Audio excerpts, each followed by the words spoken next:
बनी इजराइल में दो भाई थे, एक मुसलमान दूसरा काफिर। दोनों मछलियां पकड़ने का काम करते थे। काफिर बुत को सजदा करता, मगर उसके जाल में इतनी मछलियां आती कि जाल खींचना मुश्किल हो जाता। और मुसलमान भाई के जाल में अक्सर सिर्फ एक मछली आती, मगर वो शुक्र अदा करता और सब्र से गुजारा करता। एक दिन मुसलमान की बीवी ने काफिर की बीवी को जेवरात और उम्दा लिबास में देखा तो दिल में हसरत आ गई।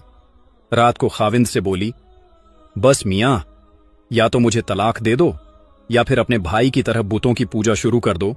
शायद हम भी उन जैसे मालदार हो जाएं। मैं मजीद ये तंगदस्ती नहीं सह सकती। शौहर ने नरमी से जवाब दिया, ईमान बेचकर दौलत लेना घाटे का सौदा है, लेकिन अगर तू इतना ही मजबूर है तो मैं कल से मजदूरी करूंगा और रोजाना तुझे 2 सोने के सिक्के लाकर दूंगा। सुबह वो निकला, मगर दिन भर फिरता रहा। न किसी ने काम दिया, न मजदूरी मिली। मायूस होकर दरिया किनारे बैठा और शाम तक रब की इबादत में मशगूल रहा। घर आकर बीवी से कहा, आज मैं बादशाह की खिदमत में था। उसने कहा, अगर 30 दिन काम करूं फिर जो भी मांगोगे वो मिलेगा। वो बादशाह बड़ा करीम है, उसके खजानों की कोई हद नहीं। बीवी ने मान लिया। शौहर हर रोज इबादत करता रहा 29 दिन तक। 30वीं रात बीवी ने 2 टुक कहा, सुनो, अगर कल कुछ कमा कर न लाए तो मुझे तलाका दे देना। अगली सुबह शौहर एक यहूदी के पास गया, जो मजदूरी तो दे रहा था मगर खाने का इंतजाम नहीं था। सो उसने रोजा रख लिया और काम पर लग गया।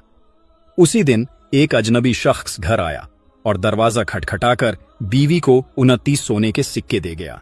कहा, तुम्हारा शौहर 29 दिन बादशाह की खिदमत करता रहा, मगर 30वें दिन किसी और के पास चला गया। अगर वो आज भी काम करता तो बहुत बड़ा इनाम मिलता। बीवी वो सिक्के लेकर बाजार गई। एक सुनार ने सिर्फ एक सिक्के की कीमत 1000 दिरहम लगाई। शाम को शौहर घर आया। बीवी ने पूछा, आज कहां थे? कहा, आज मैं एक यहूदी के साथ मजदूरी कर रहा था।